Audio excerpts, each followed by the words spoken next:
Intenté evitar la conversación durante días. Elena hablaba con calma, pero con esa firmeza que solo quien ama de verdad sabe tener. No era un intento de conversión, ni un debate de religiones. Era solo una petición. Ella veía mi sufrimiento, mi insomnio, mi cansancio, y sentía que aquello no era solo físico. «Ven conmigo, solo esta vez», dijo.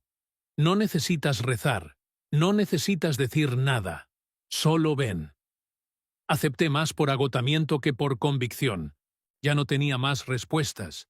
Y parte de mí, tal vez la parte más escondida, estaba empezando a sospechar que necesitaba mirar hacia algún lugar fuera de las paredes donde siempre me moví. Tomamos el coche y fuimos hasta Asís. La carretera era bonita, rodeada de campos verdes y cielo claro, pero dentro de mí todo seguía siendo gris. Cuando llegamos al santuario, me sentí completamente fuera de lugar. El olor del incienso, los vitrales coloridos, el silencio reverente, todo era diferente a lo que yo conocía. Era bonito, sí, pero extraño. Me sentía como un extranjero en territorio prohibido. Elena caminaba delante de mí, con las manos juntas y la mirada baja. Yo solo la acompañaba, mirando alrededor con cierto recelo de ser visto, de ser reconocido, de ser juzgado por estar allí. La iglesia estaba casi vacía. Algunas velas encendidas temblaban al lado de la urna de vidrio que guardaba el cuerpo de tal Carlo Acutis. Un joven, santo. Yo no entendía bien aquello, y tampoco quería entenderlo. Solo quería que Elena se sintiera en paz por haberme traído allí. Cuando ella se arrodilló y comenzó a rezar en silencio, yo me quedé de pie, con los brazos cruzados y el pecho aún oprimido, intentando fingir calma. Fue ahí que todo empezó a cambiar. No sé explicar bien lo que sentí en aquel momento, pero comenzó como un calor en el centro del pecho. No era emoción, ni nerviosismo. Era físico, como si algo que estaba preso hacía años estuviera intentando salir, romperse, respirar. Me acerqué a la urna, sin saber exactamente por qué. Elena seguía arrodillada, con los ojos cerrados, los labios moviéndose en oración. Había un silencio extraño en el ambiente. No era el silencio vacío de siempre, aquel que me angustiaba durante las oraciones en casa. Era un silencio lleno, denso, como si alguien estuviera allí, aunque no se viera a nadie. Me acerqué más a la urna, miré el cuerpo del joven santo con curiosidad desconfiada y, sin pensarlo mucho, extendí la mano y toqué el cristal. Solo eso. Ninguna oración, ninguna palabra, ninguna petición. Solo un toque. El impacto fue inmediato. No estoy exagerando. Fue como si un peso de 50 kilos hubiese sido arrancado de mi pecho de golpe. Mi respiración cambió, mi cuerpo entero se volvió ligero. Y al mismo tiempo, sentí una presencia. No una idea, no una sugestión. Una presencia real. Detrás de mí, al lado, dentro de mí. No lo sé. Pero era alguien.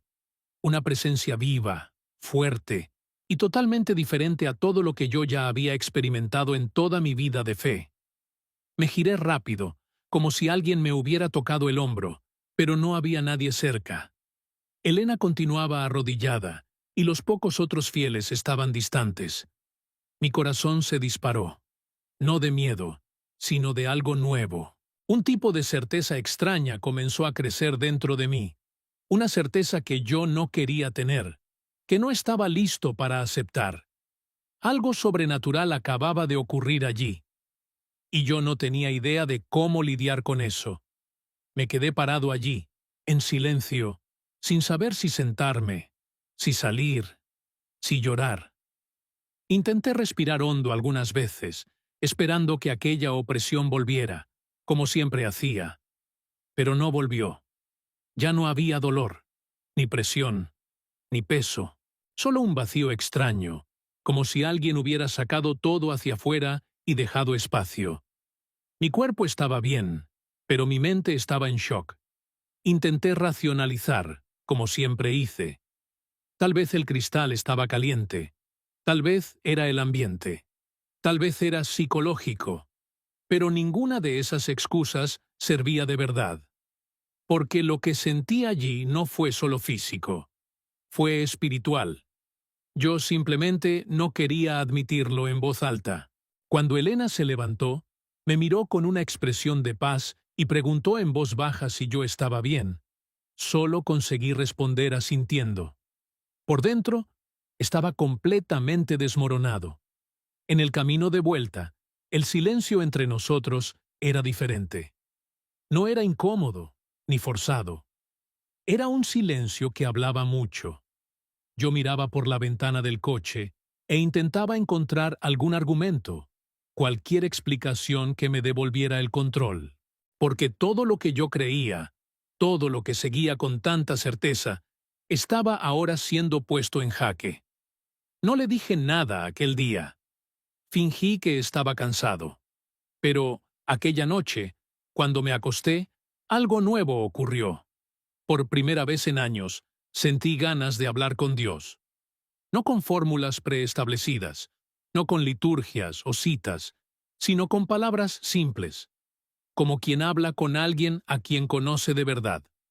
No hablé en hebreo, solo dije, ¿qué fue aquello? Y dormí. Por primera vez en mucho tiempo, dormí la noche entera. Al día siguiente, desperté antes de la alarma. Y por primera vez en mucho tiempo, no fui directo al armario a buscar los tefilín. Me quedé sentado en el borde de la cama, mirando por la ventana el cielo de la mañana formándose detrás de los árboles. Había una calma diferente en mí, pero también una cierta incomodidad, como si algo estuviera fuera de lugar. Elena notó que yo estaba extraño, pero no dijo nada. Apenas colocó una taza de café frente a mí y tocó levemente mi hombro. Ella sabía que algo me había pasado allí en Asís, y yo también lo sabía. Pero nombrar aquello sería lo mismo que abrir una puerta de la cual no podría regresar. Pasé aquel día entero funcionando en modo automático. Respondía a correos, participaba en reuniones, pero mi mente volvía a cada rato a aquel momento frente a la urna. Era como si algo hubiese sido activado dentro de mí y yo estuviera intentando sofocarlo, sin éxito. Por la noche, intenté retomar mi rutina normal. Hice las bendiciones, recité fragmentos de las Escrituras, cumplí cada detalle como siempre hice. Pero algo era diferente. Las palabras salían de la boca, pero ya no tocaban el corazón. Sentía que estaba actuando en una obra que un día ya había significado algo, pero que ahora parecía simplemente vacía. No era un rechazo a mi fe de origen, era una ausencia de sentido. Como si todo lo que un día fue claro se hubiese vuelto superficial. Empecé a recordar cosas que vi dentro de la iglesia en Asís. La sencillez, el silencio, las miradas de las personas que parecían realmente estar conectándose con algo mayor. Y entonces, sin querer, me vi haciendo algo que nunca imaginé. Abrí un video en YouTube sobre Carlo Acutis. Lo vi a escondidas, con los auriculares, como si estuviera cometiendo algún crimen espiritual. Pero aquello no me trajo culpa. Trajo paz. Y una pregunta nueva. ¿Qué más no sé? En las semanas siguientes, la rutina continuaba igual por fuera, pero por dentro todo se estaba derrumbando.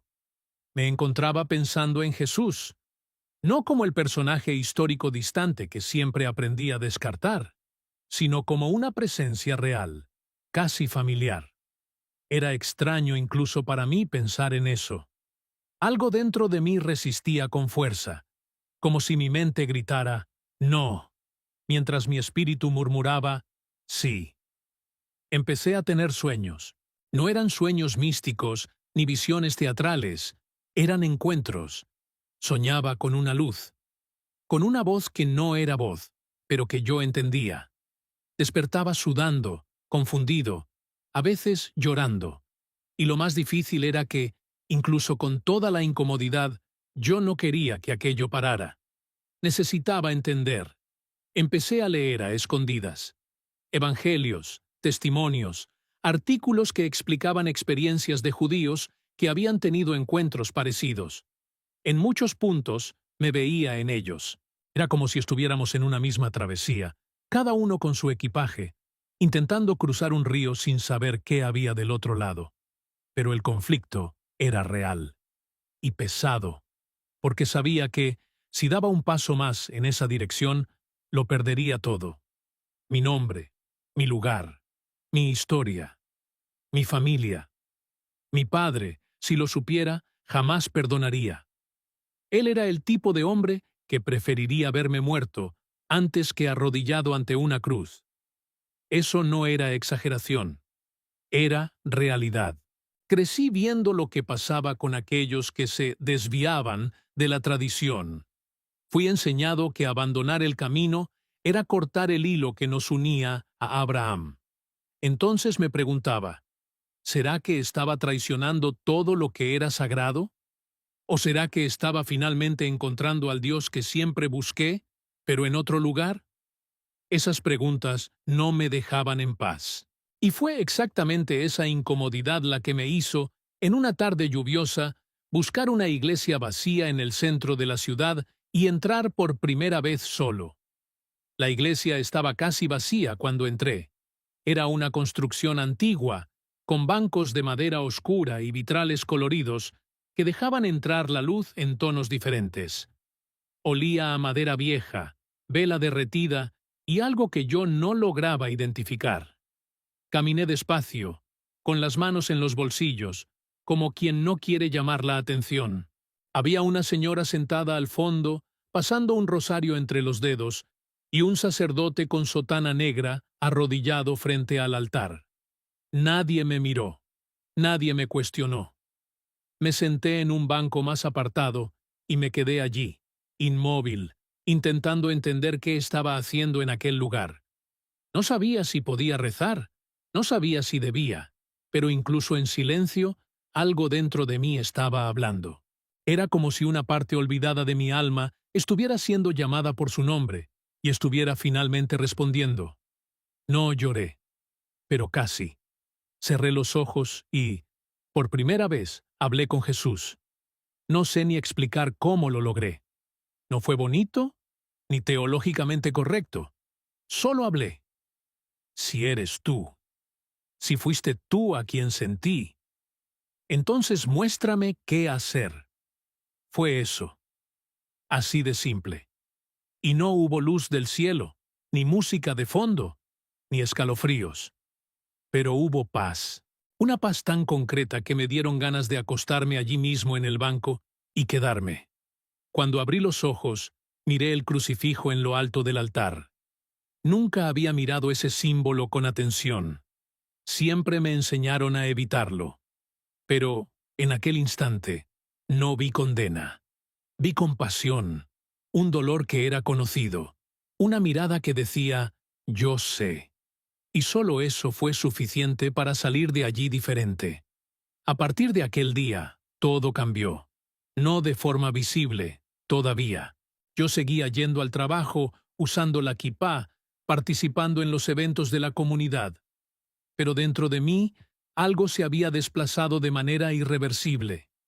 La oración tradicional comenzó a sonar distante. Los textos que antes me emocionaban, ahora parecían estar en un idioma que mi alma ya no hablaba.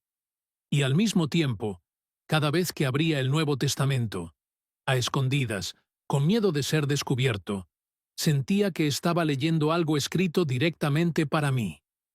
Era aterrador, porque yo sabía lo que eso significaba. Yo no estaba solo curioso, yo no estaba explorando una idea, yo estaba creyendo, lentamente, pero de forma real. Y con eso venía el pavor de lo que vendría después. Me preguntaba si había enloquecido, si estaba traicionando a mi familia, mi historia, mis muertos. Pero, en el fondo, lo sabía. Dios estaba allí, y Él me estaba llamando. La gota que colmó el vaso fue un sueño. En él Veía a mi padre de espaldas, frente al muro de las lamentaciones, rezando con fervor. Me acercaba para hablar con él, pero cuando tocaba su hombro, él se giraba y no tenía rostro. Apenas una sombra. Desperté con el corazón disparado y una sensación extraña. Sabía que, si seguía adelante, perdería el rostro ante él. Dejaría de ser hijo, dejaría de ser bienvenido. Y aún así, algo dentro de mí decía, ve. No tuve más dudas después de eso. Busqué a un sacerdote, agendé una conversación, le expliqué todo. Él no intentó apresurarme, solo escuchó. Y al final dijo, ya sabes lo que necesitas hacer. Ahora solo falta valentía. Salí de aquel encuentro con las piernas temblorosas, pero con el corazón firme. Por primera vez, sabía que iba hasta el final, costara lo que costara. El día del bautismo llegó un sábado por la mañana. El mismo día que, durante toda mi vida, yo había guardado con celo absoluto. Era como si estuviera cruzando un límite invisible, no para borrar el pasado, sino para dejar claro que una nueva historia estaba comenzando. Fui solo. No llevé a Elena. No llamé a nadie. Sentí que aquel momento necesitaba ser solo entre Dios y yo. La iglesia estaba vacía, excepto por el sacerdote y un asistente. El agua era simple, la pila bautismal era pequeña, pero la atmósfera estaba tan cargada de significado que parecía que el techo de la iglesia ya no existía. Cuando él puso la mano sobre mi cabeza y comenzó la oración, sentí un temblor en el cuerpo entero. No era miedo, era reverencia, era el peso de lo que aquello significaba. Yo estaba muriendo, no en el cuerpo, sino en todo lo que yo había sido hasta allí. Cuando el agua tocó mi cabeza, cerré los ojos y solo logré pensar en una cosa. Ahora es Él quien vive en mí. No dije eso en voz alta, solo lo pensé. Pero parecía que aquello salía del fondo del alma, como si estuviera esperando años para ser dicho. Cuando el sacerdote terminó y me dio una sonrisa leve, yo no logré sonreír de vuelta. No por tristeza, sino porque era demasiado para procesar. Me senté en un banco y lloré en silencio. No era un llanto de alivio, ni de culpa. Era algo entre luto y nacimiento. Una mezcla extraña de dolor y renacimiento, porque allí, en aquel momento, una parte de mí había muerto y otra, que yo nunca conocí, acababa de nacer. Salí de la iglesia con el rostro mojado y el corazón limpio. Por primera vez, supe lo que era ser amado por Dios, sin necesitar merecerlo. La noticia llegó a mi padre antes de que yo tuviera el valor de contárselo. No sé quién habló. Tal vez alguien de la comunidad. Tal vez alguien que me vio saliendo de la iglesia aquel día. Solo sé que, 2 noches después, recibí una llamada seca, sin saludo, sin emoción. ¿Es verdad?, preguntó. Y yo, con la voz casi fallando, respondí que sí. Hubo un silencio tan pesado que pensé que la llamada se había cortado. Pero entonces él dijo, con un tono que nunca había oído antes, «Tú ya no eres mi hijo». Y colgó. Así de simple. Nada más. Me quedé allí, con el móvil en la mano, mirando a la nada. Sabía que este momento llegaría, pero nada te prepara de verdad para ello. Acababa de perder a mi padre, no por muerte, sino por elección. Y lo peor es que yo lo entendía. Sabía lo que aquello significaba para él. Sabía lo que estaba en juego. Mi madre no dijo nada. Hasta hoy, solo me mandó un mensaje corto, diciendo que me ama, pero que no puede verme por un tiempo. Y mis amigos desaparecieron. Algunos mandaron mensajes fríos, otros ni eso. En medio de la comunidad me convertí en un nombre que no se menciona. Un escándalo. Un ejemplo de lo que sucede cuando alguien se desvía. Perdí invitaciones, perdí respeto, perdí hasta contratos de trabajo. Mi mundo se desmoronó en silencio. Y, sin embargo, No me arrepentí ni por un segundo, porque aquello que encontré, nadie nunca me lo había mostrado antes. Por primera vez, mi fe no era una lista de tareas, era una relación, un lugar de descanso, un lugar donde yo podía ser hijo, incluso habiendo sido rechazado como tal por mis padres terrenales. Y eso era más de lo que jamás imaginé posible. La parte más difícil no fue la pérdida de la posición o del prestigio, fue el silencio. El silencio de las fechas especiales, cuando nadie llama. El silencio de las calles que solíamos cruzar juntos y que ahora parecen evitarme. El silencio de las miradas que se desvían. Aprendes a vivir con eso, pero no deja de doler. Solo que, al mismo tiempo, ese silencio comenzó a transformarse en espacio. Espacio para escuchar otra voz. Más baja, más firme, más constante. Una voz que me llama por mi nombre y me recuerda que fui adoptado. Que ahora soy parte de otra familia, una que no depende de apellido, ni de linaje, ni de aceptación humana. Esta conciencia no vino de un día para otro. Vino como viene la luz del sol por la mañana, primero tímida, después clara, después inevitable. Elena me acompañó en todo, no con palabras, sino con presencia. Ella nunca forzó nada, nunca celebró mi conversión como una victoria personal. Solo me abrazó el día del bautismo y dijo, «Ahora entiendes». Yo apenas asentí, porque entender es poco. Vivir esto es otra cosa. Mis hijos aún son pequeños. Los crío con respeto por las raíces, sin borrar nada, pero con la esperanza de que un día elijan por sí mismos, con libertad. Hoy, nuestra casa tiene días de fiesta que mezclan tradiciones, pero tiene una cosa nueva que nunca tuvimos antes: oración espontánea. En la mesa, en el cuarto, en el coche, hablamos con Dios como quien habla con alguien que realmente está escuchando. Y eso, para mí, vale más que cualquier título, cualquier reconocimiento, cualquier pertenencia religiosa, porque ahora sé lo que es ser visto. De verdad, hoy camino entre dos mundos que no se tocan. De un lado, la tradición que me formó, que me dio estructura, disciplina, identidad, pero que ahora me ve como traidor.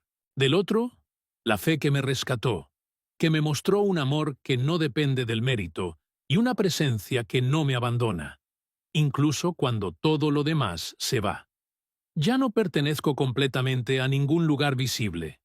No soy más plenamente aceptado por los míos, y tampoco soy totalmente comprendido por aquellos que nunca vivieron lo que yo viví. Y, sin embargo, no me siento perdido, porque esta jornada no se trata de ser aceptado, se trata de ser fiel a la verdad que me encontró, a la verdad que me curó, a la verdad que me tocó cuando yo no estaba buscando nada, solo intentando sobrevivir a un peso que nadie veía. A veces todavía duele. A veces todavía pienso cómo habría sido más fácil seguir callado, mantener las apariencias, continuar en el papel. Pero cada vez que viene ese pensamiento, me acuerdo de aquella paz, de aquella presencia, de aquel momento frente a la urna de vidrio, cuando todo comenzó a cambiar. Yo no elegí aquello, yo no provoqué aquello, simplemente sucedió, y hasta hoy no consigo explicarlo. Solo sé que desde aquel día, el peso nunca más volvió. Nunca más tuve aquel dolor en el pecho. Y, más importante, nunca más me sentí solo de verdad. Cuando el mundo entero parece olvidarme, es allí, en el silencio de la madrugada, en la sencillez de una oración sincera, que Él me encuentra. Y es eso lo que me mantiene en pie. Eso que me recuerda quién soy ahora. De vez en cuando, vuelvo a aquella iglesia en Asís. Siempre solo. No hablo con nadie. No aviso que voy. Entro, me siento en el mismo banco, miro la urna de vidrio y me quedo en silencio. No para pedir algo, no para repetir lo que sucedió, sino para recordar que, Aquel día, mi vida fue atravesada por algo que no logro explicar hasta hoy. No hubo trueno, ni visión, ni palabra audible. Pero fui tocado. Y desde entonces, todo cambió. A veces me pregunto por qué a mí. ¿Por qué en aquel lugar, en aquel día, de aquella manera? Nunca encontré respuesta. Y tal vez nunca la encuentre.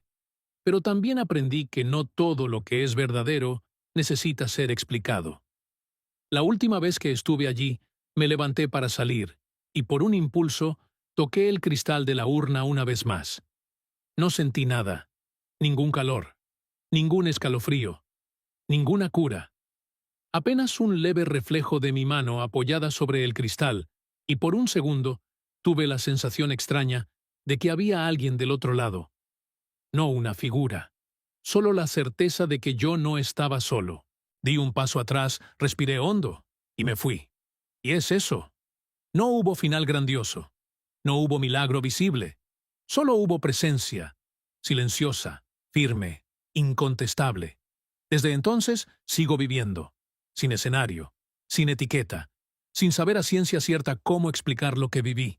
Solo sé que viví, y por más que todo haya cambiado, una cosa nunca más volvió: aquel peso en el pecho.